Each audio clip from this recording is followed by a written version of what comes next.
Yo, what's going on, Mike? Hey, what's up, man? Dude, it's Thursday. It's 9 p.m. Eastern Standard Time, and it is everybody's favorite show, the Mike and Mish Show, Hell yeah. the number one fastest growing bare knuckle podcast on the planet right now, and I bet money on that shit. What's new?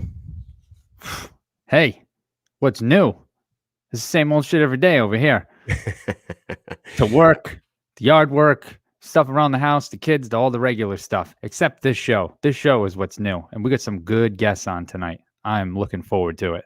Yes, we do. We got the Warrior Edition tonight. Look at this shit. I even broke out the Ultimate Warrior t-shirt tonight. I had to dig this shit way out of a dresser drawer to bring it up. The Warrior Edition. Not every day you get a Viking and a Marine on the same show, but we do tonight. We got Spencer Ruggeri on first, followed by the Marine Mike Richman second. Before we get Spencer on here to talk a little bit about him and get everybody to know this man and see who he is, we are going to shout out our sponsors. We got Massage Therafix. Massage Therafix is registered with the Department of Veteran Affairs. If you are a soldier or a veteran, go to www.holdenhandsmassage.com. Make yourself an appointment with Jackie. You got to go see your provider first, get a referral, and then get on that website and book yourself an appointment. She is a wizard with her fingers. She will alleviate any pain that you have in your body. And if you are a non-vet, non-military, just go to www.massagetherapix.com and you can go ahead and see Jackie that way. All right, up next we got killfootclothing.com. That is an American-made product that is veteran-owned, badass clothing, and they happen to make the Mission Accomplished t-shirts that you see everybody wearing, and Mike happens to be wearing one tonight. If you want a Mission Accomplished t-shirt, you just hit us up in the instant message or DM me on Instagram. Let me know your sizes and quantities you want, colors you want. We can get them $25 a piece, or go to www.killfootclothing.com and check out their whole line. They make badass fucking clothes, dude. Anyways, with that said, we got our first guest of the evening, Mike. What do you say we bring him in? Hell yeah, let's do it. All right. His name is Spencer Ruggeri, and he will pronounce his nickname for us because I am too dumb to do it. He is the Viking. How you doing, Spencer? Welcome to the show. What's up, man? Thank you. Thank you for having me on, guys. All right. Ulfhedinn. How do you say it? Ulfhedinn. Ulfhedinn. All right. Ulfhedinn. Ulfhedinn. Thank you for coming on the show tonight, Spencer. You are absolutely a warrior. We all got a good taste of who you are in the ring, in the squared circle against Davi Diaz at BKFC 16 on a night where Leonard Garcia puts on one of his best performances of his fucking career in the main event. He does not win the fight of the night because a Viking and a Mexican conquistador threw down with a fight for the ages. How you doing, man? How was your first experience in the BKFC, making your debut as a professional combat sport athlete? I think it was just that, man. It was an experience, to kind of get a feel for fighting in front of fans like that, rather than just in the middle of nowhere. But that being said, it was nice to see how kind of the guts of the organization work behind the scenes, what it's going to be like leading up to the fights, how they like to spread out fighters before the fights, so on and so forth, how they like their walkouts done. So on one side, inside of the arena, it was beautiful. It was a good time. And then on the other back end of the spectrum, it was good to see the operation side of everything. So now, can you tell us a little bit about your upbringing? How did you become? How did you get into fighting? Were you fighting at a young age? Did you start off boxing? Start off doing martial arts? Tell us a little bit about your combat sports journey to get you where you're at today. Yeah, I've played sports from a very young age. The martial arts side of things started around like 4 or 5 years old with Taekwondo. And then it just kind of progressed from there. And then I kind of put a halt to it as I got into like football and soccer and I began running track in high school, and my time was kind of spent up there. And then after that, it was just something that I liked to do for training. You know, coming from a background of playing running back or in soccer, or they're all sports that require some level of agility and athleticism in general, as majority of sports do, somewhat. And it all kind of molded itself together when I had seen Bare Knuckle for the first time. To where it's like, yeah, that's what I want to go do. Nice. So, are you still a football fan? Do you still watch football? I fell off, man. I fell Yeah. off, and I need to get my shit together because it's been a long time. So, are you a Chargers fan? No. Would that be your home team, or are you a Vikings fan? No. I'm a Rams fan. My grandfather played for the LA Rams. I don't know how long ago. It was quite some time. That's pretty cool. As what position? He played tailback. Okay. And you were running back, correct? Yeah, I was a running back as well. Nice. So your nickname, okay, we said it earlier, we talked about it, but I had to look it up because it's pretty cool. Because we were talking to you just a few minutes ago about how I know I am into Norse mythology. I love the show Vikings. I'm into God of War. I love all that crazy stuff. And I was looking, and Ulfhedinn is Odin's special warriors. They wore wolf pelts. And would they say they could strike someone down in one blow, immune to like fire and iron or something like that? Like pretty crazy nickname. How do you come up with that nickname? Well, all right. So it stems from like a religious practice or a spiritual practice called Ausitur, which is in a nutshell the praise of the old gods of the Norse gods, the Aesir and the Vanir. So with that being said, a lot of my tattoos and kind of my image and the way that I carry myself and my practices in spirituality, they all kind of come full circle with just kind of who I am. So it's something that I don't have to fight. Now, as far as Ulfhedinn, it was just something that kind of resonated with me. I know there's the Berserker, which that would be the difference between the two, is the Berserker were bear and the Ulfhedinn were wolf, lupine. So they considered themselves like, I guess, shapeshifters, for lack of a better word. It's where a lot of the werewolf stories come from. Right.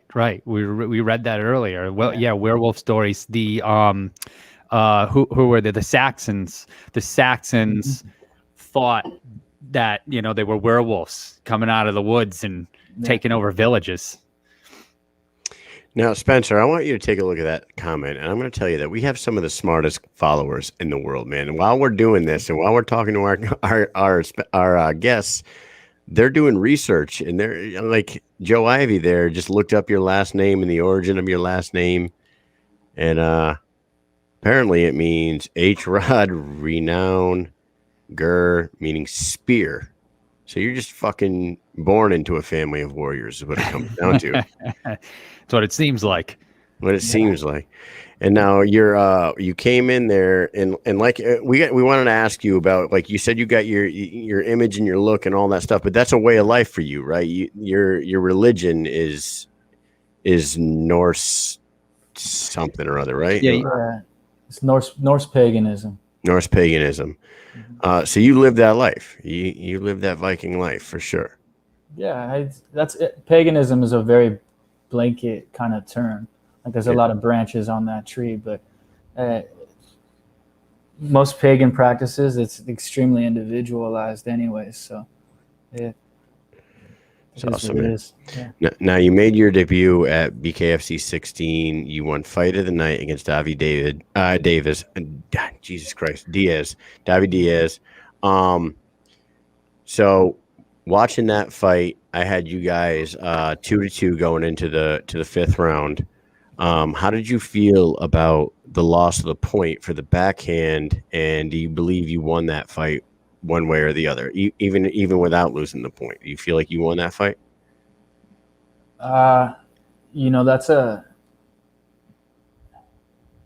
No, I don't, because we have to be able to call shit for what it is. Like, the reality is like bare knuckles fresh.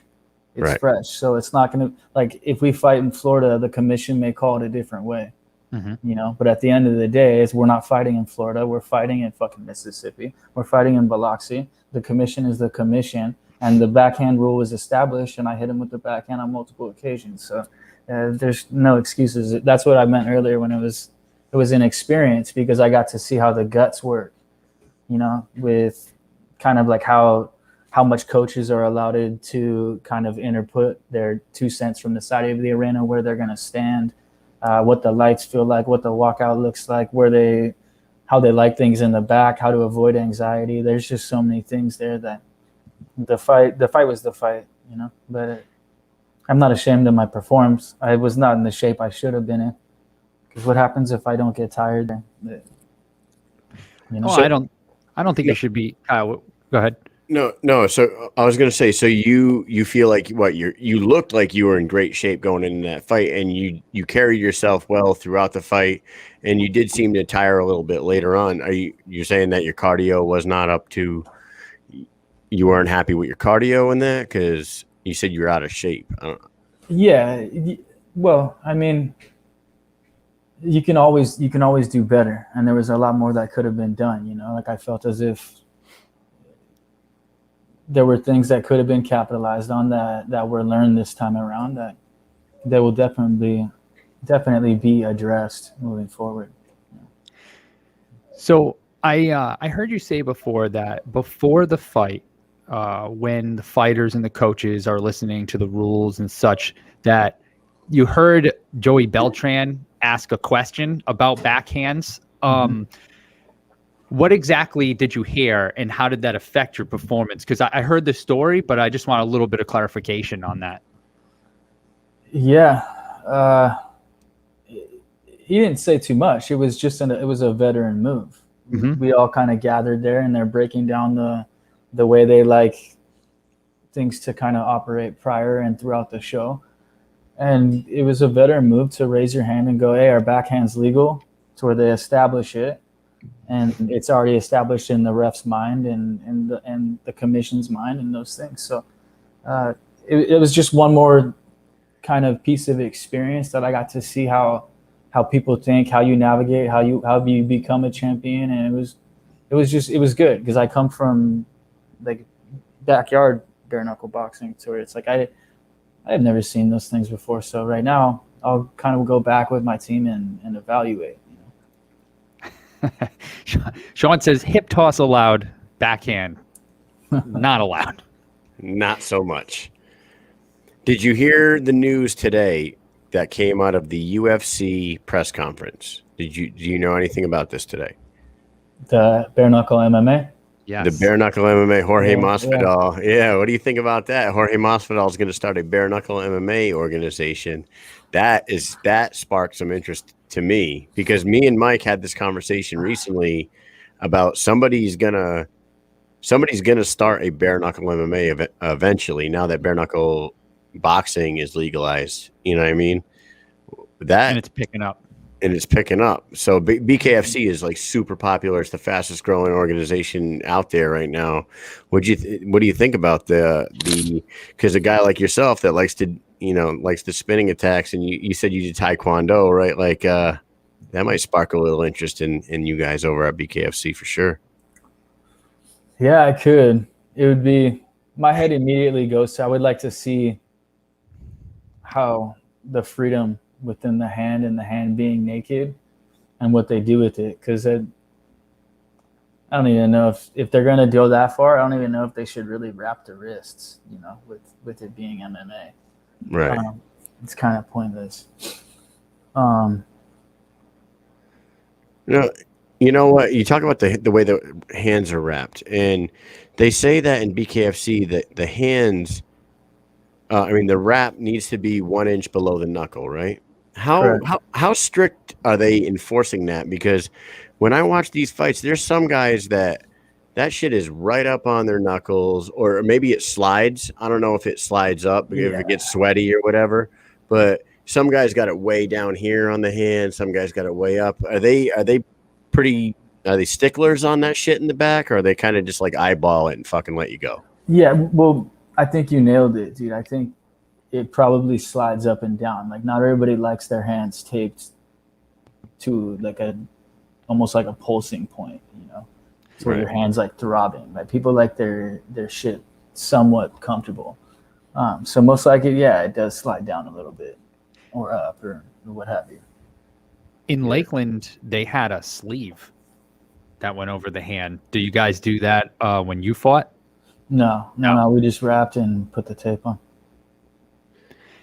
So who's your next opponent here? Do you think you're gonna do a rematch with Diaz? Is that what you're looking forward to? Maybe another fight of the night, or is there somebody that you have your eye on already? Not necessarily, dude. I'm taking things pretty slow. Ideally for me, it would be the rematch. It would be, but there's options all over the place, So we'll kind of see what the BKFC throws my way, and pick the head's brains a little bit and see what it is they have a vision for, and just continue working on my end, So when the time comes, it will not end up the same way. I think a rematch is what makes the most sense, because if you're like me, like I was saying earlier, I had you 2-2 going into the 5th round, and that 5th round was so close, and you lost the point. I always thought it should have been a draw, to be honest with you. I thought the call that would have made the most sense was a draw, because I thought you were winning that 5th round. So that, or there's a fight coming up, Travis Thompson versus Jared Grant. And whoever wins that fight, I believe, should be moved right into probably title contention talk. Maybe next in line for Dat. Maybe the loser in that fight would be a good one, because one, they're both established fighters. They're a good name to build your own brand off of. And honestly, after watching your performance, you looked extremely comfortable in the ring. You can only get better as you move on, and what better way to test yourself against a guy like Jared Grant or Travis Thompson? What are your thoughts on that? I'm not opposed to either one. I think Grant's kind of been in sight on the side for a while now. So, in a perfect world, we do the rematch with Diaz. Grant handles his shit, and then Grant and I meet soon. But the problem is, if Grant beats Travis Thompson and Travis Thompson's coming off a win, Grant, and the only reason why I'm saying this is because the BKFC is every division has so few fighters. There's not a ton of fighters. So Jared Grant, after beating Travis Thompson, if he was to do that, could very well be in a position to say, I want a title shot. He will be. Right. And even if you got that rematch with Diaz and you won and he beat Travis Thompson, I would think it's unlikely that you would end up fighting him, because he's going to want that title shot. You'd end up fighting Travis Thompson, I think. And that's probably a hell of a fight for you too, right? Absolutely. I mean, the 135 division is fun right now. There's good fights to be made. So that being said, at the same time, I have to also acknowledge the other side of my head, even though I do agree with what you said, that the BKFC is fresh and extremely unpredictable. Yeah. And the only thing that really matters is how the fans get behind you, what your style looks like, and if you can put on a show. And at the end, the marketing, the look, and like all these different things, they feed themselves. So you could go either way. Are you against going up a division? Yeah. I intend to stick around 135 and hyper focus on 135. I'm not opposed to it, but I'm only 28, and that was my first pro fight ever, so I have a nice little stint in front of me. I have some time, I have options. I'm coming in at a beautiful time as BKFC is so fresh. So patience is not a problem for me either. And they're set to grow right now. I mean, we have Birmingham coming up next week. and then Miami in May, which is supposed to be a big card. And I don't believe that you'll be fighting on that. But coming up soon after there, I don't know where they're going in June. If anybody wants to put that in the comments, or maybe you know. But I heard in July they're going to Texas, which is supposed to be what David Feldman is saying is going to be the biggest card yet. That'd be a fantastic card to get on. Yeah, I agree. Get your name out there in Texas, big stadium. Who knows? I mean, I've been over in Arlington. They got the Dallas Cowboys Stadium and Texas Rangers are like right across the street from each other, and it's a beautiful area. I don't know if you've ever been there before. No, I haven't. It's awesome. Somebody in the comments says, would you be willing to travel to Thailand to fight? Are you willing to go outside of the United States to fight somebody, or are you trying to focus on staying home right now and just building your brand at home? I'm never shut off to anything, but there's very quickly signing. If I sign with the BKFC, that kind of goes out the window, you know. So I'm not opposed to it. I don't dislike the idea, whether it's Thailand or whether it's the UK or what have you. I like Europe. Yeah. Go ahead, So Mike. how does it feel now? So you essentially you didn't fight for BKFC. You come in and you do this fight. You get fight of the night, and now essentially you're somewhat of a name, and people know who you are. So now you go back to your hometown, and you go out. People know who you are. I'm sure you've run into people when you go out. How does that feel? Yeah, that was another experience, man. It was cool. It was surreal. It was nice to live in the moment. It doesn't really deserve too much spotlight because it ain't that fucking big of a deal. But at the same time, like, I'm not afraid to say that I enjoyed it, and I enjoyed the attention, and I enjoyed the love, and I enjoyed the kind of passion that came from my hometown with seeing that. So it was cool. You should enjoy it. You worked for it. You're there. You put yourself out there. You fought for it, and you deserve to have that attention. I mean, that comes with the territory. So I think you should soak it all in. It's fantastic. It must be awesome. Yeah, it was cool. Yeah, I wanted to ask you, when you fought Diaz, and you guys put on, you know, the fucking performance of the night, which is crazy because it was the second pay-per-view in a row that the opening fight on the pay-per-view won fight of the night. So maybe fighters need to take notice that when they're building the fight card, they want to get on that fucking opening roll, man. It did to draw everybody's attention right away and show out real quick and win yourself a bonus. But when you finished your fight, you knew that you guys just left it all in the ring and you put on a hell of a performance. And then later on that night, you saw Leonard Garcia and Joe Elmore put on another great performance, possibly a top 5 performance in a storied career for a guy like Leonard Garcia, who was an absolute fucking legend. Did you think after watching Leonard and Elmore out there that you guys were going to win that fight of the night, or were you like, man, I almost had it? And then how did you feel when you found out that you actually won the fucking fight of the night? Yeah, I caught maybe 30 seconds total of their bout, to be honest. Oh. Yeah, I came out from getting my stitches, and then I just took a little walk around the ring and went over and shook Diaz's hand and Beltran.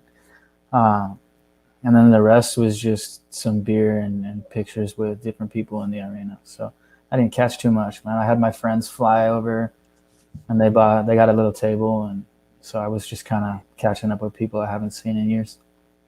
Nice. Awesome. Fantastic.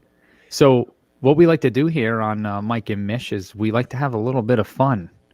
You ready to have just a little bit of fun? We got some questions for you.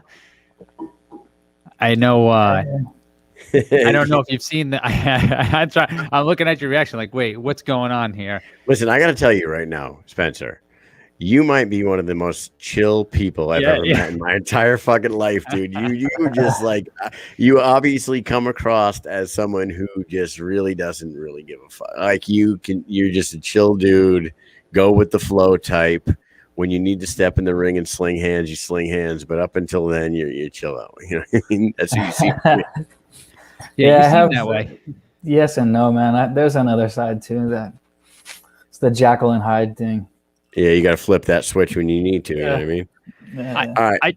I do feel like you were like that in the ring too, though. I feel like when you're walking around the ring, almost like you're a little lackadaisical, like you're just like, just gotta pick my spots, pick my punches, kind of walking around. Like you seem like you're very chill. You're keeping your heart rate low. I mean, it might be beating out of your chest. It's beating out of my chest. I'm watching the damn fight from home. My heart's beating. I don't even know you, and I feel like I'm gonna pass out sometimes. But you look like you were sitting on the couch and I was in the ring. That's what it felt like to me. Chris Lytle said it. Chris Lytle said it about 5 times. He kept saying, "Just look how comfortable he seems in the ring. Just relaxed, just comfortable." Like he kept pointing that out, and like you didn't get thrown off by the fact that you walked out to silence. I'm pretty sure you were supposed to have some music when you walked out, and you didn't have any music, right? Is that true? Yeah, what's up with that? Yeah, I don't know.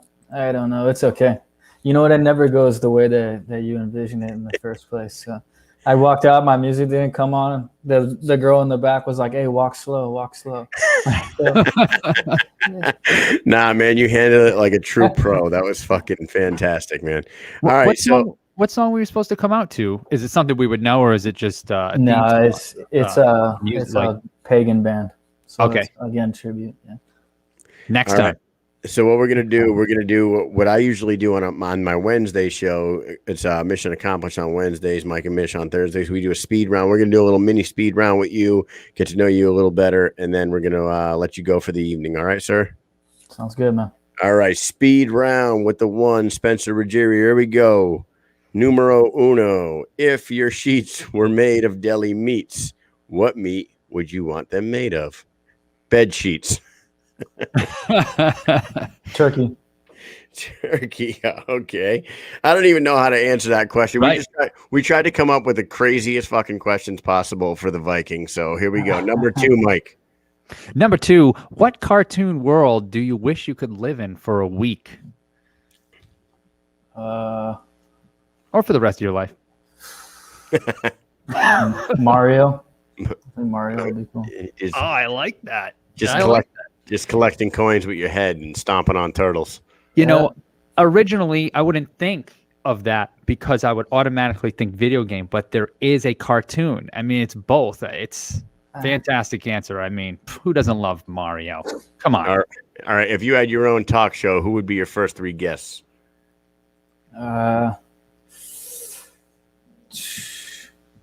Anybody from history. Go ahead. Yeah, Tyson, Rogan. Nice. And then Brian Callen. I would interview Brian Callen. Nice. Great answers. Great. Love it. Number 4. Would you rather be covered in scales or fur? And I think we know the answer to this kind of. Fur. Because of your name. Yeah. Covered in wolf fur is what he meant to say. Yeah, there you go. And the last one before we let you go, if you could fight at any weight, who would you want to fight? Just say you are any weight class. Who would you want to fight?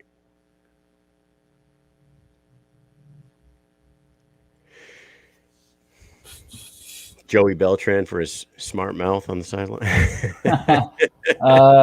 Probably Marcel Stamps. Okay. Well, what is the reason for that? Why Marcel Stamps? Dude's an athlete. And he's about to fight my next guest. Is that why? I don't know. Did you know that? We have Mike Richman coming on, who's going to be fighting Marcel Stamps next week. Well, there you go. Living my dream. Dude, beautiful segue. We didn't pay this guy, swear to God. Good.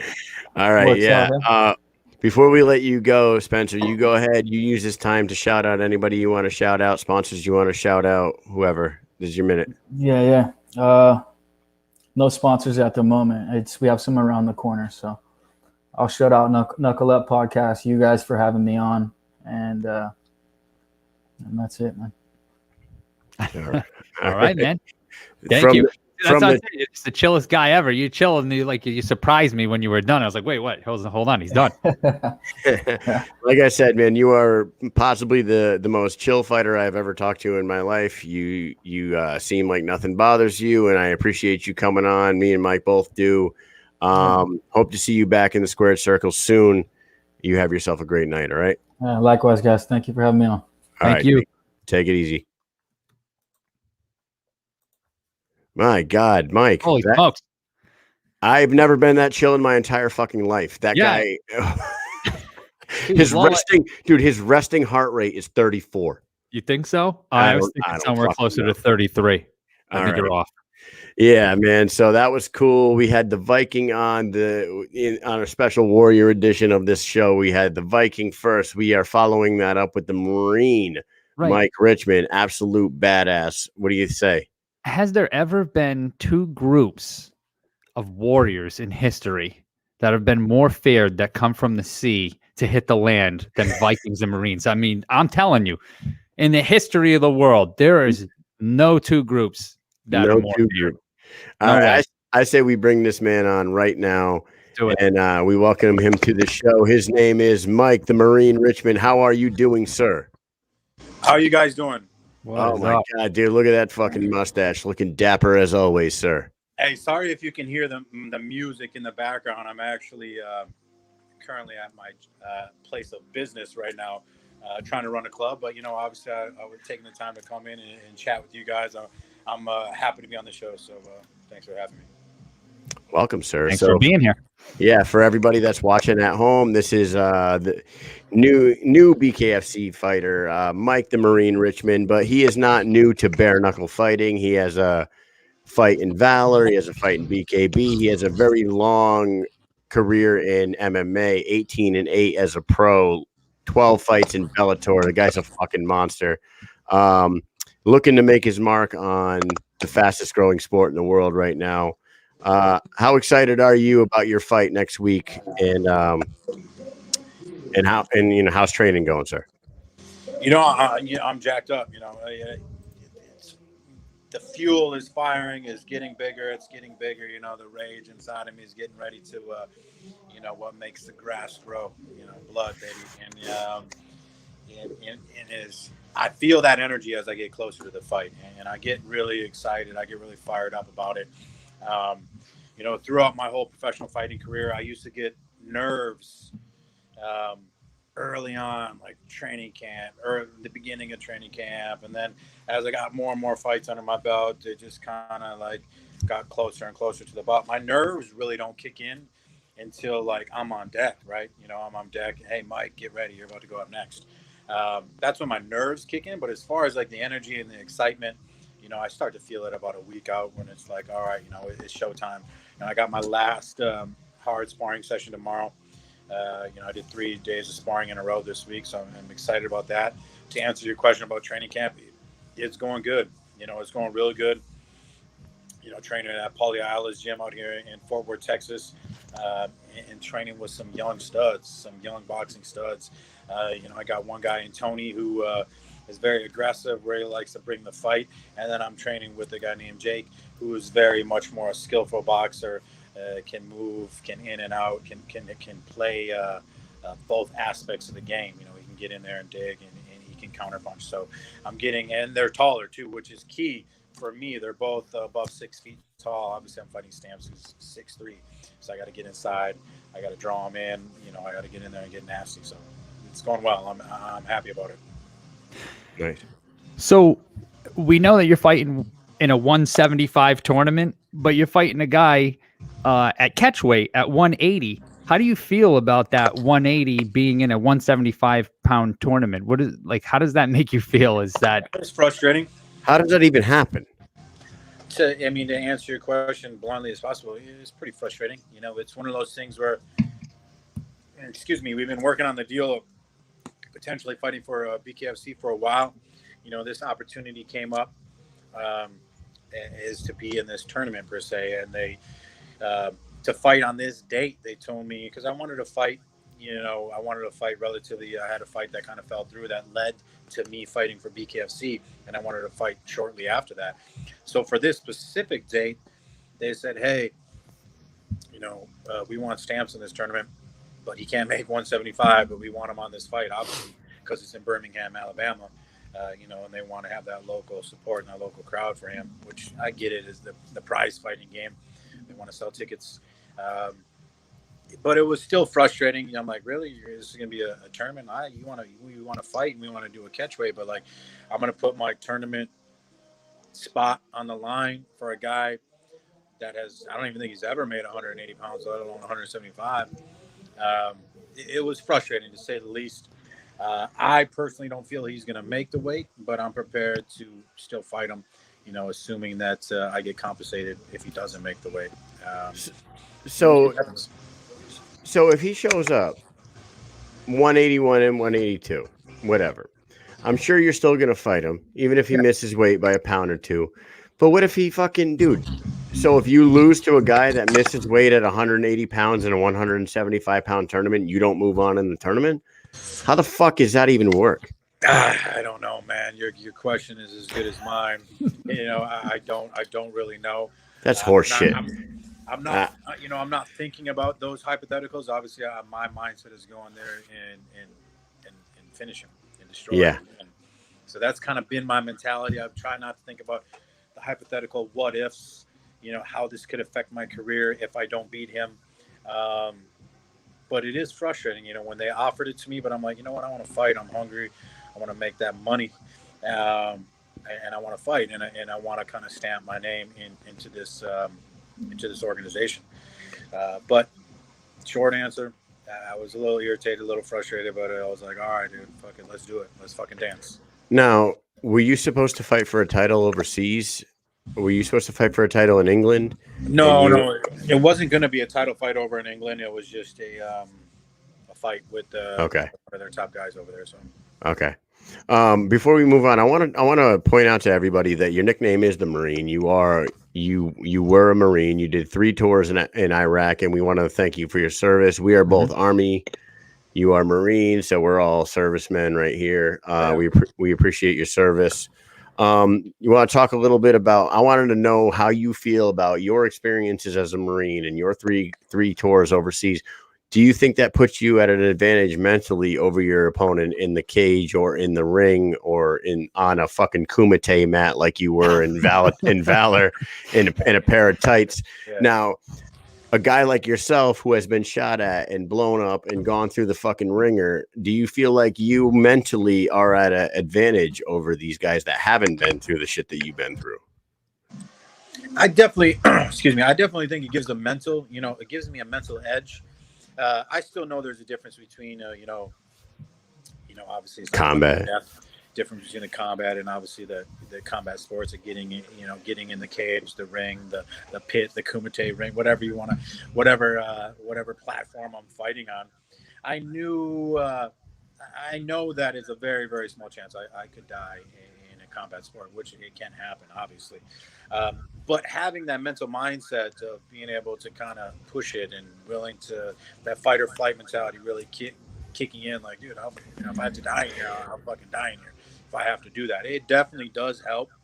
It helps with that edge. It helps not only the edge in the fight, but it helps with the edge in the training. Now, for me, when I get asked the question a lot over the years, obviously with having, going by the Marine and, talk about my Marine Corps service overseas in Iraq and the infantry, it's really helped translate to being a prize fighter. And what I mean by that is the mentality of a prize fighter is, right, we sign a fight, we get into a training camp, and then we fight. And then we rest a little bit, and we sign another fight, we get into a training camp and fight. Well, when I was in the Marine Corps, I was in 2004 to 2008. Obviously, it was a heavy time for us in Iraq. We did 7-month deployments, 7-month workup, as we call it, 7-month deployment, and just that vicious, continuous cycle. So it was train for a deployment, deploy, come back, take about 3 weeks to a month off, get back, train for another deployment, get new Marines in, deploy, come back. So it's just that muscle memory of So I love the aspect of prize fighting so much. Granted, I like to fight naturally. I just like to get in there and mix it up. But having that muscle memory of, especially, with mixed martial arts, I don't have as much experience in the bare knuckle realm, but in the mixed martial, the MMA realm is. You got your core group of fighters that you train with, your teammates, that camaraderie. You go in there, you train with them, the blood, the sweat, the tears in the room, just like training for a deployment. That brotherhood. Guys are training this brotherhood, sisterhood for the female fighters that are there. We're all training for our own particular battle, our own particular quote unquote war. We're in there helping each other, trying to grind for that victory. And then we go out there, we fight, and then we rest. And then we do it again. So it's kind of like having that camaraderie aspect, having that. I'm very routine like type of person. Can be like OCD sometimes, and so having that. I hear you. Is this muscle memory to me, and so all three of your deployments were back to back to back, like you said. Come back, train, go again. Come back, train, go again. They were all in a row. Yeah. So I was in Iraq in 2005, 2006, and 2007. Wow. 2007. Yeah. Where were you stationed? In Iraq? In Iraq, I was out in Camp Fallujah. That's right. Fallujah, Camp Habaniya, my third deployment, which is right by Fallujah. So that's what I figured earlier. Western Iraq, Al Anbar province, which had a heavy Marine Corps presence. Yeah. My brother was in the Army. He was a Ranger with the 505th, and they were in Fallujah in 04, and they were replaced by the Marines in 04. Yeah. And we had Keith Richardson on as a guest, and I believe he was part of the Marines that replaced my brother in Fallujah in 2004. Oh, no kidding. And now we're talking to you. It's like, dude, it's like fucking. We knew somebody in Fallujah, every year. Yeah, right. It was an interesting time back then, right? Yeah, man. Invasions during around 03, 04. It was an interesting time in country. So. Yeah, it's wild. So growing up, was there a reason? Did you just join the Marines on your own, or did you have somebody in your family who you looked up to that made you want to join? You know what? For me personally, I had a lot of family that was in the Army, and I wanted to be different. But I just didn't have the desire to go to college and do all of that. All my friends, all my buddies went to college. I got their degrees. I was kind of the one guy that just was like, nah, I got to get away. I want to get away. I want to go. Obviously, I joined during a time of war per se. Whatever you want to call it. Oh yeah. So I knew what I was getting into. It wasn't like I joined, shit popped off, and next thing you know, I'm fucking heading overseas. I knew what I was getting myself into. Just kind of like getting into prize fighting, when families like, what you want to do what? I'm like, yeah, I know what I'm getting. Like, this is me. This is who I am. But as far as any type of there was no real true inspiration other than I just wanted to serve. I know I had many family members that served, like they were all in the Army on my dad's side. And I was like, I want to be a fucking Marine. I wanted to be different. And so, I joined the Marine Corps right out of high school. I graduated in 03. I was on the delayed entry program for a couple of months, and I went to boot camp January of 04. Wow. Outstanding, man. So, all right. Seems like yesterday sometimes. Yeah. Let's talk a little bit about your martial arts career. You had a long stint with Bellator. You were very successful. You finished 18-8, and then you decided to go the bare knuckle route. Can you talk a little bit about your one fight in Valor and your one fight in BKB? You had a nice knockout in BKB, and then Valor was a fucking whole weird experience. What was it like in those? Yeah, what was it like on that Kumite floor? Why were you guys made to wear tights, and why did that guy fake a headbutt? What the fuck was that? That guy faked a headbutt because he wanted out of the fight, and he was being a little bitch. Kept running out into the ramp area.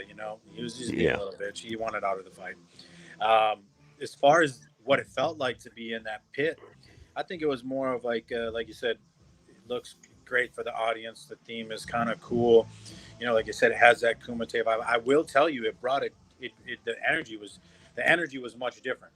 The energy was like fighting in that pit was it had a different aggression, a different energy to it. I was gonna say different. And that's the best way I can put it. It was just different. and it was an experience, energy I didn't feel before. You know, it felt very blood sport like. You know, so Yeah. it was cool, like having that energy. Even before I went out there and fought, you know, I kind of went out into like the arena area and I took a look to see what it was all looking like, and you could feel the energy in the air, right? And I wasn't even fighting yet. I was still like fights away. Give me a second, Gonzo. Yeah. I was just waiting for one of you guys to roll a fucking ankle. That was what I was fearing. I was like fearing the rolled ankle, dude. And especially your opponent who kept running away from you up the sides of the thing. Right. Like that must have been ultra frustrating, and you probably wanted to rip his goddamn throat out at that point. No, yeah, it was super frustrating dealing with that. But as far as the whole concept behind the tights, the pants, I think they wanted to go with the old, like the old school bare knuckle look, where everyone kind of had the freaking pants and the cummerbund and shit on, you know, all that. Right. So I was like all for like, all right, I'll do a little throwback style pugilism. But the energy was cool. I will give it to you. It was a different, not getting into a ring, not getting into the cage, getting into the pit where like I'm fucking feel like I'm Frank Dukes about to fucking duke it out in a kumite. Like, yo, Jackson. Okay, USA. Yeah. Okay. I think it was a cool energy that it was interesting. Yeah. Oh, Frank Dukes, like put up your dukes. I fucking love it. I know that's awesome. awesome. I gotta watch it. You got to. I feel like now watching that, I thought like because they got the red ring on the outside for out of bounds, so like as you're backing up, the red ring's like right before when you start reaching that angled mats, right, of out of bounds. I feel like they should have like a warning track first, like a yellow ring, maybe a couple of feet inside. Like so as you move, when you got close to the red ring or touched the red ring, that was supposed to be a warning, like hey, don't back up anymore, you're on the red. And then the second you stepped on the ramp, you were only supposed to get one warning, and then you started deducting points. It was supposed to create an environment for everyone to fucking stay in the middle and get after it. Unfortunately, it was a scenario where the ref this is his first time reffing this style of fight, right? So I'm sure he's nervous to be like, there's a point, which he should have. That's what it was supposed to be. So then he knows he's got to fucking stay in the center of the pit, and we got to fucking get after it. It's just one of those scenarios where he missed, he dropped the ball on calling those. And then, he dropped the ball on not seeing the punch to the head. Yeah, I think he got like 5 warnings. It was insane amount of warnings. I was like, the hell kind of shit is this? He didn't even get warnings. He had like 5 times up on the ramp before his first warning. It was just, it was annoying. I was just kind of like trying to roll with it, trying not to let it distract me instead of being like, hey, motherfucker. I didn't want to be that guy like, hey, ref, where the fuck's the deduction? Like, I'm worried about the points. But in my head, I'm like, dude, this dude keeps going on the ramp. Do I still attack him while he's on the ramp? Because there was moments, every time he backed up on the ramp, there was times when I just walked away like, all right, are we resetting? Do I still attack him until you stop me? And so that kind of made that area, that zone was really weird for me, especially when I'm a pressure fighter and he likes to fucking be on his bike and run and run and run. That made that dynamic of those two styles really frustrating. I want to talk about your fight at BKFC 17 real quick. Now you got Marcel Stamps. Very impressive fighter, very tall, lanky, strong, long, all that shit. Very strong performance against Joey Beltran in the first few rounds. I wanted to point out you have that guy right there and your opponent in Valor have a little bit similarities, man. Did you see the phantom strike to the back of the head against Joey Beltran?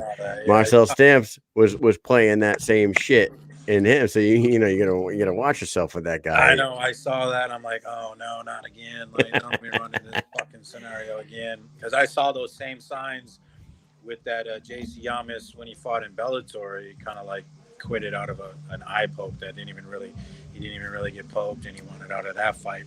But I saw that happen with the Beltran fight, and I'm like, oh man, but like, it looked to me where he wanted out from the sounds of it. He hurt his hands or broke his hands, and he was looking for a way out of the fight. You could tell after Beltran kept pressuring, attack, clinching, attacking, that he eventually got to him and kind of wore him out.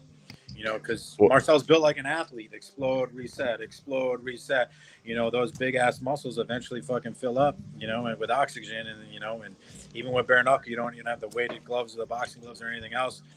You know, he got a little fatigued, and Beltran finally got to him.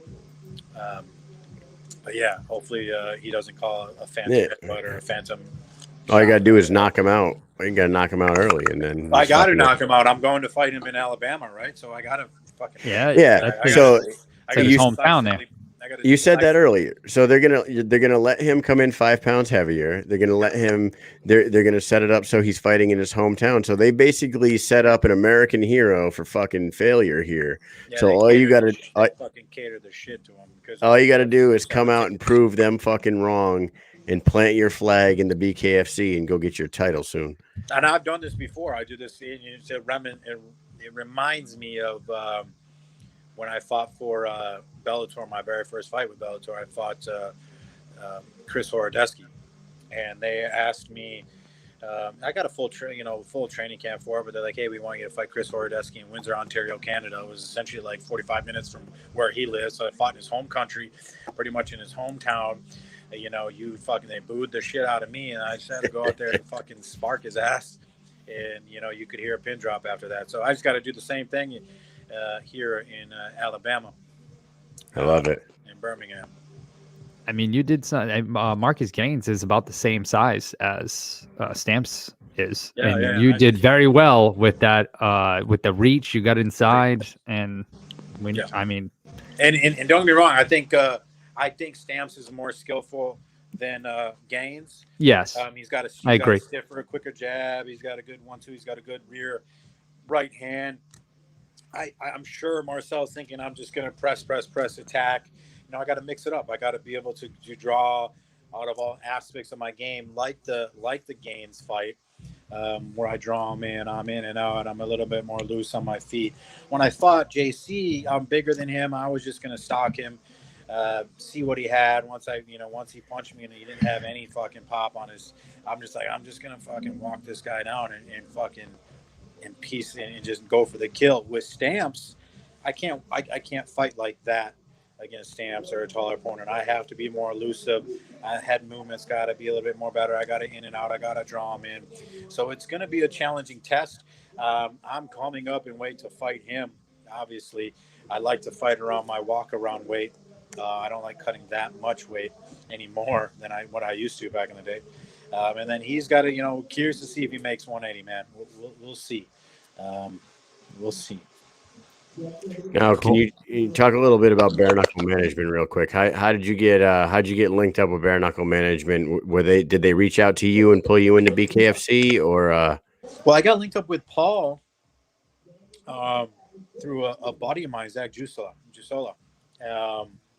who I used to train with back in Minnesota for many years. You know, we trained at the academy together. I was doing my own bare knuckle thing. My MMA career was managed by Jason House and Iridium Sports Agency. You know, they knew the people that got me. I set up the BKB fight then. And then, they set up my Valor fight. But they weren't really working with BKFC. And I understood that. So I'm just told Jason and Jeremy, like, hey, I want to continue pursuing this bare knuckle since Valor is, not running right now. I want to still continue this, and they're dealing with their UFC fighters, Bellator fighters, and all that.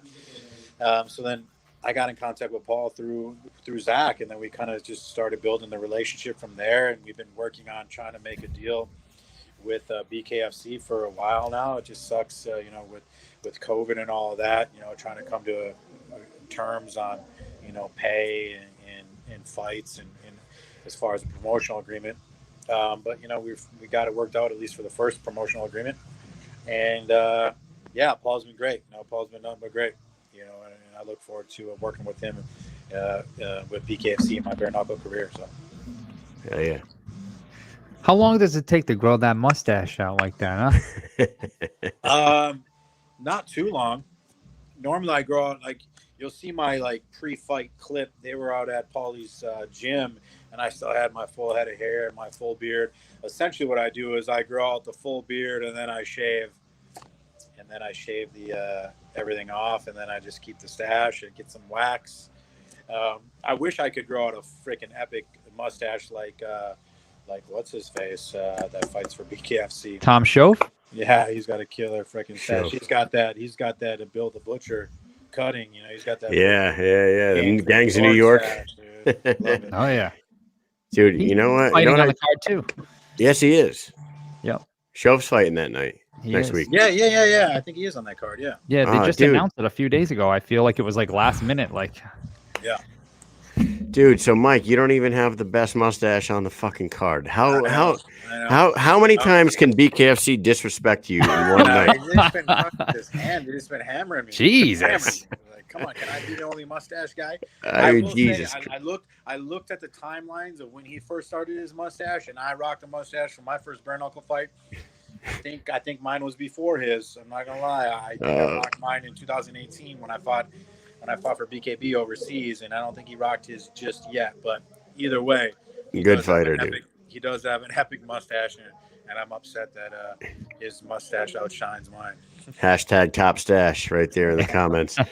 Hey, get that top stash. Before we let you get out of here, because I know you're busy and you got a club to run. Yeah. Can we play a little game with you? Me and Mike, we're trying to come up with something special for the Marine, something special for Mike Richman, and we came up with a game called Confessions of a Gentleman. Oh yeah, Confessions of a Gentleman. Confessions of a Gentleman. Of a Hell gentleman. yeah. You have an extensive career in the gentleman club industry. Mm-hmm. So I will start it off, and then Mike, and vice versa. Here we go. Numero uno. What is the largest sum of money you have ever seen spent in one night by one person in the club? For me personally, in my short time, about 15,000. Maybe a little less than that. I might be embellishing, anywhere between 12 to 15. Oh my lord! I think if I left and I spent like 200-300, I'm like, oh, what did I do? And that's not even compared to some of the other clubs in some of the even bigger markets, Vegas or Miami and New York City. Oh, of course. But in your time, you said you seen somebody toss about 15 grand out. Yeah, that was probably right around there, maybe even more. Because I worked Super Bowl week. I also worked Super Bowl weekend up in Minneapolis, and that was insane. There was so many people spending an insane amount of money up there, and he was probably right around the 15 plus that night. And that was when the Super Bowl, when the Eagles Patriots. That was back in years ago. Jesus. Yeah. Question number 2 in Confessions of a Gentleman. All right. Go ahead, What Mike. is the craziest thing you have ever seen happen backstage at the club? I love the smile here. You're trying to hide that smile. I see. There's there's a whole bunch of scenarios going through, and you're trying to weigh them out. I'll just keep it as just girls arguing. Just girls getting in a little argument in the back. Sometimes that happens. You know what they said remember that movie American Pie, The Rule of 3? Like when they say you fuck one girl and you multiply it by 3, it was really 3. When he says 2 girls arguing, Mike, I'm multiplying that by 3, and I'm thinking like hair's getting ripped out. Yeah. Clothes are flying everywhere. There's blood. Yeah. I mean, and I haven't had many backstage dressing room like craziness, but there's some certain times when 2 parties have a disagreement. As is life. All right. Who is the most famous person you have ever had to throw out of the club? Are you allowed to say? I've never had a super famous person that I've had to throw out. Yeah, Oh. not that I can remember. Fair I will enough. tell you this thing as far as the most entitled. The most entitled people that I've experienced in my experience of the gentleman's club industry would be NFL players. Very entitled. They want everything. Dude, Paul. They want everything for free, or they want everything at a discount instead of actually paying. Some of the guys that would spend some good money and have no issues paying were NBA guys, and actually some Minnesota Wild players. They would come in and have a good time. Some NFL linemen were never had any issues. I just don't understand people that feel like they are entitled enough to go into a public establishment, a paid establishment, and expect free shit. And it wasn't so much. It wasn't so much in my time in Minneapolis. I haven't my couple years in Pittsburgh. The Steelers out there, they fucking run around that. They run around that city like they're gods. They expect everyone to fucking hand them everything for free. So it's like, yeah. I don't believe it. Ben Roethlisberger is a saint. I never saw Ben. I don't want to put his name out there. I never saw Ben. I think that was Ben's time. That was Ben's time of, I don't know. You know, I think he was married and not going out as much anymore and doing any crazy shit. Yes. All right, Mike. Number 4. All right. What is the most overplayed song in strip club history? For me, what brings to mind, at least overplayed song, just consistent through eras. I don't know. That's a good one. There's no such thing as an overplayed song, I guess, unless they're just really butchering it.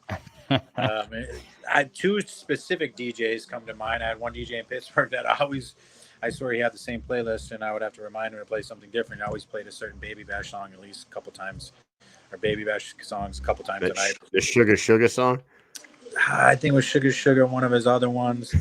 Like Cyclone, he played, fucking love playing that one. Oh my god, yeah. I'm like, dude, you're time warping me, dude. Like, we don't have to play this all the time.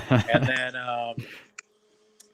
Fetty Wap, one of my DJs in Minneapolis, when Fetty Wap was popular, what was that, back in 2015, 2016? Just over and over. Just playing his song over and over. Every time you heard his voice, like, oh, fuck, I never wanted to listen to Fetty Wap outside of the strip club. I tell you that much. Awesome, man. All right, when we said best stripper name, what is the wildest dancer's name you've ever heard? This entertainer wanted to go by Felony. Nice. She wanted to go by, she thought it would be cute, be called Felony, because she was going to law school. Oh, that is not what anybody would have thought. I don't think. No. That's what threw us back. We're like, whoa, right? Wait, what? What's your choice? Well, I'm going to law school right now, and I'm like, that's your choice, Felony. Yeah, nothing cute about Felony. Yeah, I'm not trying to get hit by a tire iron while I'm trying to watch a dance. That was you know immediate when you said that one. I was like, oh, Felony. I'm like, oh. Right away. That's fucking awesome, dude. All right, number 6. What is the most amount of people you have had to kick out of the club in a single night? The entire club. Everyone out. I don't know, maybe 5. You know, one of those, maybe 5 or 6, 5, right around. You know, you ever have one of those nights where it just feels like all the stars are aligned and it's like full moon and it's like just fucking shit show after issue after issue. I would say right around the 5 or 6 range would be like the most in one night from start to finish. I used to work security in a nightclub. It wasn't a strip club, but it was a nightclub, and it was a big dance club up in the casino in Connecticut, up in Mohegan Sun. I'm sure you fought there probably once or twice. Yeah. I remember Ultra 88 up in Mohegan Sun, Ultra 88 or Avalon, the club Avalon. Yeah, I remember those. Yeah. So I used to work in there, and one night, this kid smacked another kid in the face with a Grey Goose bottle and split him like from the forehead across his face, opened him up, and it started this massive fucking brawl. And like we had 600 people in there. It cleared the entire club. It looked like a fucking Bruce Lee movie where the kid, like, I'm not bringing up race or anything, but the kid was an Asian kid that hit the white kid in the face with the fucking bottle, and it turned out that it was like this Chinese mob that was in the casino or something like that. It was like, man, there was bodies flying everywhere. Like, it was the only time in my entire life working at that club. We used to close at 2 a.m. At 11:30, we were clearing the entire club was cleared out and empty by 11:30. It was fucking insane. That's crazy. Yeah, I remember my first experience was probably like my second day on the job, first or second day on the job. My very first day into the industry, I started as a doorman. I won't say the company that I was working for. I won't say that. But I think it was a Saturday night. And it was at the end of the night, and all of a sudden over the radio I hear like, "Hey, come inside, you know, there's a fight." It was like a full-on melee was going on inside the club, and I'm like, we're like fucking grabbing guys, throwing them on the shoulder, bringing them out front. They're swinging on. I was like, legitimate like melee, lights on, dudes are throwing chairs and shit. Mind you, that does not happen often, but in my mind, I'm like, holy shit, like this is what my job is going to be. And now I guess I'm just gonna be fucking getting in melee. I'm getting extra training in at the end of the night, just fucking getting in scraps, straight Roadhouse style. You know what we should do? You know, you should come back on the show one day. I could get a couple more of my buddies and we can have a bouncer hour and we can just share stories about tossing fucking dudes out of a club. Because I got like a ton of them. There's the funniest like before we're going to go on to question 7 right now and then we'll finish up. But one night there was a couple dudes beefing in the club and there was a guy sitting in a wheelchair right next to the two guys beefing. The dude in the wheelchair gets up, crow hops, punches a dude in the face. So I pick the motherfucker up and I slam him and then I get him and I run out the front door, and right out the front door there was like this stairway. And I just opened the front door and then just like dumped him over the stair rail and then ran back into the brawl. After it was all said and done, my manager was like, fucking Kyle threw a guy in a wheelchair over the fucking handrail tonight. I was like, dude, he didn't belong in that fucking wheelchair. He stole that shit. He stole that shit on the way in tonight, man. He jumped out of that wheelchair and crow hopped on someone. Give me a fucking break. Crazy. Look at that guy. He had a plan. He came in there like unsuspecting, jumped in a wheelchair, and dude, that was it. And I'm not gonna lie, like a ninja. I rarely get in altercations. I pride myself in being able to do the Patrick Swayze and kill him with kindness and bring Roadhouse. levels. Obviously, working for a big company, you know, we can't just be bopping dudes on the head and stuff like that. So, like, I'm very good with finessing them with my words. But experiencing that my very first day, like it was just one of those scenarios where at that point there's no reasoning with the customer, right? Like you just gotta fucking get them out of there. Yeah, you know it's a crazy life. All right, Mike. It sounds like a crazy life. You know, I just keep listen. I was a banquet manager. I didn't do anything. I just watched people fight. And one time, the best man fought the bride's father, fist fight on the dance floor during the wedding. And I'm like, oh, what do? I look at the guys and I'm like, we got to stop this. So we run over. I try to stop it. Me and the best man, we fall over into some plants. They break. There's soil all over the place. I look up. My buddy's fighting with the bride's father. Next thing you know, the ambulance and the police are there, and the whole thing shut down. One of the craziest, worst weddings I've ever been a part of. So a lot of crazy stories there. But anyways. Arnold's more of a reader. Arnold's more of a reader. Hey, listen, I've moved on in life. Okay, let's not bring up the past. All right, Larry Davis. All right, number 7, Mike. All right, number 7. Have you ever seen 2 or more strippers fight on stage over money? I have not. No, I have not. Simple answer. There we go. You know, we did do in Pittsburgh at the one club I worked at. We did have what we called entertainer cage fights. That we had girls. We had a little mini cage we put on stage. We had girls in like 18-ounce boxing gloves, headgear, shin guards, and no way 3 1-minute rounds. And I would referee, and it would bring in a killer crowd, dude. We would have I bet. People come in and they're tipping on stage while they're fighting, while their fucking tits are flying out, while they're trying to punch each other. It was great. It was welcome to the Thunderdome, our entertainer cage fight. Some Mad Max shit. No, I want to know, after the fights were over and the cage was off the stage, did those same girls like Black Eye and Bloody Nose go back out on stage and work the rest of the night? Some would continue working. Like I said, they had the headgear on. We never had any girl with a big old shiner where like she wants to keep working, and we're like, hey, sweetheart, like maybe you shouldn't tonight. So luckily we get big old fucking headgear that they didn't have any, issues like that. So yeah, good point. Joel LaFrancois says Richman is my fucking hero. I don't know if you saw that, but that's my boy right there. All right, number 8. Well, we're almost done here. Why does every single strip club DJ sound exactly the same, no matter what club you're in? Yeah, it's funny. Like a lot of them do sound very similar. I don't know. I think just somewhere it caught along the line that we're like, this is strip club DJ voice. It's a yuck it up voice. I don't know. Yeah, give it up for Cinnamon. Yeah, dude. I swear to God, every single club. Oh, make sure you give it up for Felony. Dude, it's every single club. I swear to God. A lot of them are similar. All right, Mike, number 9. All right, number 9. Has someone's significant other ever shown up the club to get their spouse? No, I mean, we always make it a policy where significant others can't. We tell our entertainers that your boyfriend, fiance, whatever, can't show up. And I personally never had an issue where someone slithered into the club and caused a scene. But no, that hasn't happened. For that reason, that's why we don't have bad business. That happen. There's just bad business. Not for a guest or anything. Some people might think they can handle being with an entertainer. But it's another whole thing to actually be there in her place of work and seeing her work. You just want to avoid that scenario for sure. All right. Final question in Confessions of a Gentleman.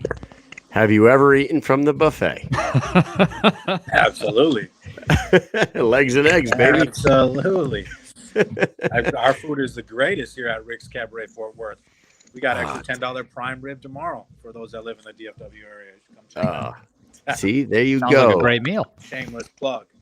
I love it, man. Rick's Cabaret in the Fort Worth area. If me and Mike ever make it down to an event in the Fort Worth area, we will be at Rick's Cabaret hanging out with Mike Richman. Hell yeah. Hey, the work might send us down there, so you'd be surprised. We're gonna show up there one day. I promise that. Write it off. That's right. Fucking business per diem. That per diem on that government credit card. Okay. All right, Mike. Hey, before we let you get out of here, we want to wish you the best of luck. BKFC 17 against Marcel Stamps. I know you're going to go home and go there and take a victory home. Me and Mike will be down there live covering the event. We hope to maybe run into you while we're down there. Look forward to meeting you guys. Yeah, we'll give you an opportunity to go ahead and shout out whoever you want to shout out, and take a few seconds to say whatever you want. No, I just appreciate you guys having me on. I really don't ever give a big goodbye speech and do a big shout out as far as sponsorship and stuff. We're still putting a bunch of stuff together. So as far as the final sponsorships, I will definitely plug my club though for all those people in the Fort Worth area. Come to Rick's Cabaret Fort Worth. One of my sponsors actually is a Studio 80 in Fort Worth as well. It's also an RCI owned club. Go check that out.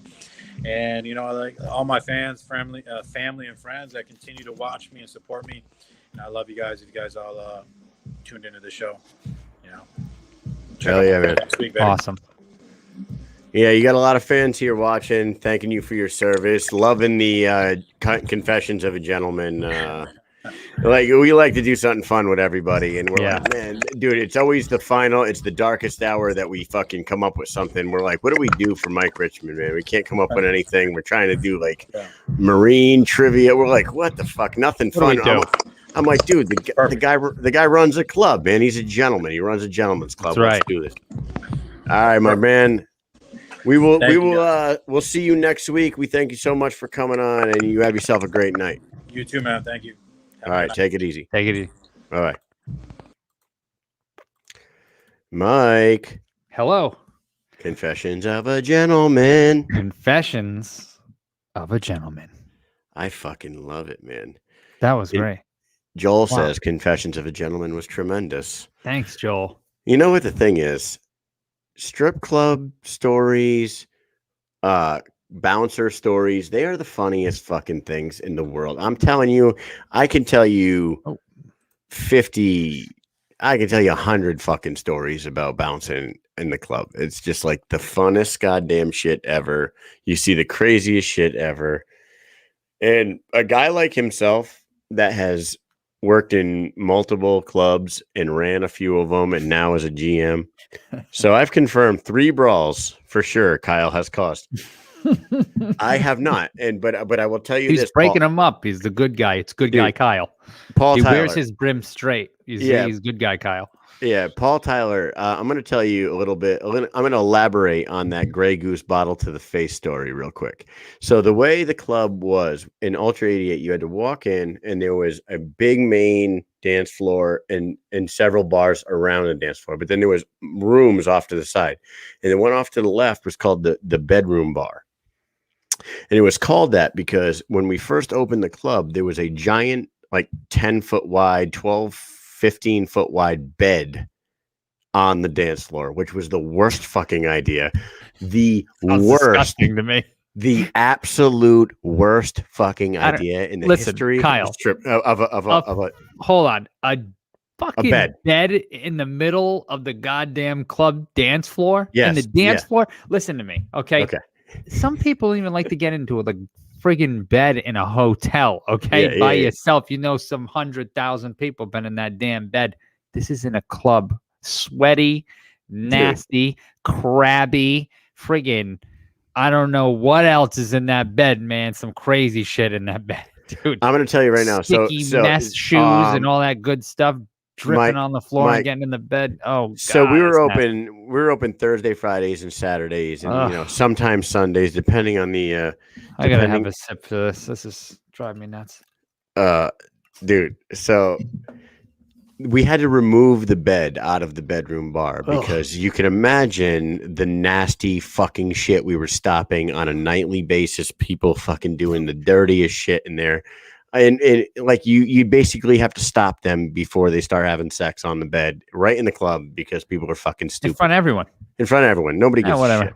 No big deal. So we removed the bed, right? We removed the bed. Now we put in this dance floor in there, but it was one of those dance floors. You remember that Michael Jackson, was it Billie Jean, where he would step and like lights would come on the floor, like the floor would kind of light up as you moved on. Billie Jean. So. Either way, it was like a cool ass floor, right? So right in that bar. Now this is a segregated part of the club, off of the big part of the club, where the bedroom bar used to be. This is where that dude fucking. This Chinese kid or whatever he was, like he was a Oriental kid, and his girlfriend was dancing with this white dude, and the white dude's like grinding his fucking crotch up on this girl. All of a sudden, and we used to sell bottles, like you can buy bottle service. So this kid's got a full bottle of Grey Goose. Club. Dude grabs a fucking Grey Goose bottle by the neck. I like Grey Goose. Runs, cracks the kid, smashes. Ooh. Dude, I'm talking. It's smashed. That's a heavy bottle, man. Dude, that is a thick glass bottle. That Grey Goose bottle was made absolutely demolished this kid's face, right? Blood everywhere, and then an absolute melee breaks out. People are fighting all over this fucking place. It is Enter the Dragon final scene. Fucking crazy, right? So Jeff, my buddy Jeff, I almost said his full name and I don't want to do that, but don't do that. My buddy Jeff GM that place, and he's like, man, you got to see this. And he's like looking at security footage of the fight afterwards, right? And I remember a lot of it. I do remember a lot of this. And there was like a stairwell in the back corner of that bar where there was really no way out, because in the stairwell, the only way you can get out of the stairwell is if you had keys into the club or into wherever else it went. So what we were doing was dragging kids, opening the door to the stairwell and throwing them in the stairwell and shutting it. Dragging kids? I'm sorry, Mike, but it had to happen. So, you know, I there's hope like they weren't kids. Jesus. 20-something-year-olds. Fuck you, dude. So anyways, we're throwing them in there. Beating kids up. This kid's in the fucking club. Hey, the dance floor was here, and then the bar was up here. God, right? Well done. Yeah, Amy's telling me to quiet down. Anyways, so there was speakers right next to the bar. I took a running start, stepped up onto the speaker, and Jimmy Superfly snookered onto a pile of fighting people. Hell yeah. So they fell like bowling pins. And it was possibly the funniest goddamn video you ever seen on a security camera ever. Now you're jumping toddlers, bro. God damn it. Oh, shit. You gotta watch what you say, man. People think you're the kid beater. Yeah. Wow. Kyle's doing a frog splash on fucking 10-year-old kids in the club, letting them drink Grey Goose. Yeah, no, that was the best times of my life. It was a really good time. Superfly, Jimmy Schnooked him. Yeah, Jimmy Schnooked. Yeah. Schnooka. Some of the best times ever. I'm telling you, man. They're the funniest fucking stories. That probably if I sat down and like wrote down all these stories, I could probably do an entire podcast on that Oh shit. God, the stories. We should come out with we should have another podcast beside this podcast, another one that's just stories, and we just go through shit, because I'm telling you, Yeah, some crazy ass shit that's been going down. This in our guy life. says that's some story. I'm telling you right now. I'm telling you right now, Jay. You haven't even heard the beginning of it. That you haven't even heard. Like, there was handrails smashed down. There was fucking glass walls broken, and it was just absolutely. When the club got shut down for like 2 weeks, and it cleared out the entire club. We used to max out at, I don't know, I want to say like 400 to 600 people in that bitch, and we were open till 2 a.m. by 11:30. Yeah, by 11:30 at night, that fight broke out. And everybody was cleared out that place. State police were there. The fucking Mohegan police were there. It was just absolute mayhem. It was fucking awesome. Holy shit. Yeah. The brawls of Kyle Mish. And to answer Paul Tyler from earlier, no, when I worked at the banquet facility, I did not know Kyle. I met Kyle on deployment. So I did not know Kyle. When I was a banquet manager, I had no idea. But I'll tell you what, there's some crazy stuff happened at the banquet. That's the craziest, funnest job. It's the one job I think I missed the most. If I was to ever go back into civilian world, the banquet manager position has got to be one of the funnest positions that I have ever been a part of. I mean, it was insane.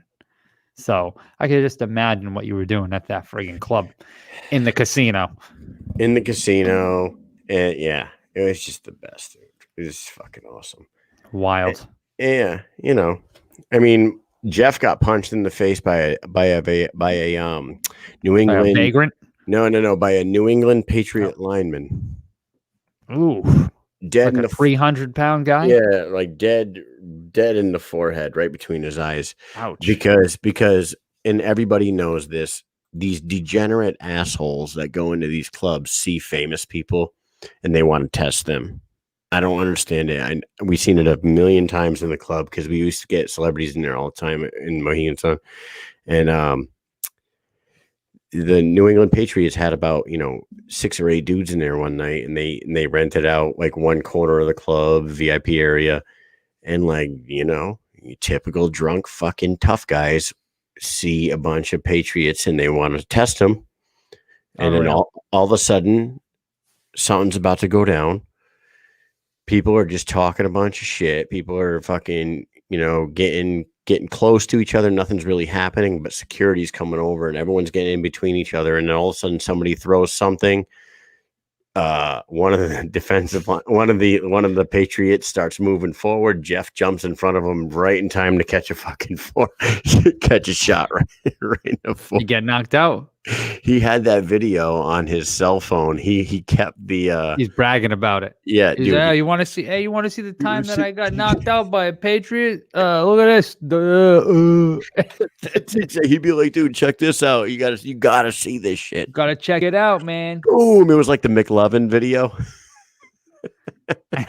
Any females want to see this? Anybody's down to have that video. Hey, you want to see me get knocked out? Hey, come here. He meets a girl. He's like, hey, check it out. One time I got knocked out by a Patriot player. You want to see it? What a pickup line that is. It's fucking hilarious. All right, man. Well, you know what? This was a pretty awesome show. I gotta say, I don't know if I've ever met someone as chill as Spencer Ruggeri. How about I feel you? like I was like getting sucked into a trance. I mean, he's talking and I'm like, okay, he's talking. And then all of a sudden I was like, oh, wait, he's done. Hold on a second. Got a question here for you. You know what I mean? I was like trying to fucking focus. I didn't know he was done when he's done, because he never changes his pitch. He's not monotone. You know what I'm saying? He's not monotone, but he has this, it's like it lulls you. Like he talks and it's like on the same level. And then all of a sudden he just stops. I'm like, oh shit, hold on a second. He's like, when he's excited or not, it's like you can tell that his emotions are changing, but he doesn't really change his pitch too much. So I swear to God, I was like, what the fuck? He caught me off guard a couple of times. Yeah, man. It was hard to get a read on him at times, but you know what? He seems like a pretty genuine, pretty Hell awesome yeah. dude. Yeah. And he's a really good fighter too. If anybody hasn't seen his fight against Diaz at Davi. BKFC 16, Davi Diaz at BKFC 16, it's a hell of a fight. Go ahead and get that BKTV app for $3.99. It's the easiest money you can ever spend. You know, hell yeah. It's $40 for the year, and you get all the events. And so, right. Why? How could you not do that? Listen, we do not work for the company. I've We never don't. even talked to David Feldman in my entire life. Okay. but We don't get any money for this shit. If you're paying $70 for one UFC event every friggin' month and you're paying $5 a month for ESPN Plus, if you just took $40 and you And bought paid the entire year. every single friggin' thing for the whole year, you can watch every BKFC event that's happened in the past, and then they even have exclusive content for you to watch. I don't know how you go wrong there. You pay the damn $40 and get the damn app. What the hell's wrong with you guys? Now we're talking, Paul Pay Tyler. attention. Now we're talking, Paul Sheesh. Tyler. Christine Faria versus Kyle Mish. Brawl at BKFC 17. Like a Royal Rumble. Let's have people run out randomly. Bare knuckle rumble, and people just fight in bare knuckle, and then you have to throw them over the ropes. I feel like it'll be the end of my days. Yeah. Mm. Oh, yeah. Misfit puts my head on a pole. You know what I mean? That's right. She might stick your head on a stake and then go hunting. All right. And then after Spencer, we had Mike Richman, Confessions of a Gentleman, absolute gentleman. Yep. Awesome dude, Marine, hero. Look who it is. Oh, Jesus. Hello, Christine. Oh, dude, Christine, you want some of that thing right there? You want I would never fight her. Not even if you paid me $100, Mike. Oh, well, I was gonna pay you $200, so now you're fucking screwed. Not even if there was a fire. Hey, listen, you know what that reminds me of? Remember Orange County? I don't know if anybody ever seen it. Remember that movie? And I said, don't do it. Don't do it. Don't do it. Yeah. I said, no. You better not. You better not. You better not. You better not. You better not try to fight Christine. She's going to knock your goddamn ass out. So you better back off. Oh, my God. Dude, Joe Ivy noticed my tattoos. Yeah, holy shit. You know, Joe Ivy. Very astute. She is like, she's on it. Details and things. Dude, I actually went and purposely got the two angriest pictures of my infant babies tattooed on my arms. Yep.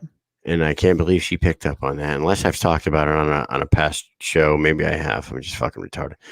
Anyways, we have drill tomorrow, Mike. We have to get up. We have to go to first formation.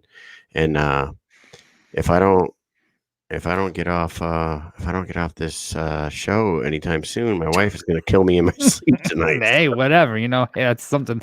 This is collateral damage, baby. This is what you're gonna have to put up with. Crystal Pittman in the room. What's going on? Crystal Pittman, what's going on? When you're a few minutes late here, Crystal. Yeah, Crystal, just in time to say goodnight. Jesus, these guys. Right. Crystal, if you tell us our duty to uphold tomorrow. Yeah, we have duty to take care of. So, all right, man. I'm gonna call it a night. Thank you guys all for tuning in. Next week, we do not have a show. No. We do not have a Mission Accomplished on Wednesday. We do not have a Mike and Mish on Thursday. But stay tuned because we could pull some shit off in Birmingham. We will be in Birmingham. We will be developing some content while we're down there. Yep. And we will hopefully be going live. We'll try to get some fighters on. We'll be going live no matter what. We'll try to get some fighters on. We're trying to pull off a live show on possibly Friday morning, right, Kyle? Possibly Friday morning. Yep. So with a fighter out of Thailand, we don't know if we're gonna have that, but we're trying. We're trying to like ultra hustle. We'll be at the weigh-ins on Thursday. We're going to try to do some content Thursday afternoon after the weigh-ins. And then we're going to try to do a show with a fighter Friday morning from Thailand, followed by the event Friday night. So look for Mike and Mish to be super busy next week. So apologize for no shows, but we will give you your fill. Hell yeah. I can't wait to see everybody. I can't wait to see the fights. I can't wait to cover the fights. All right.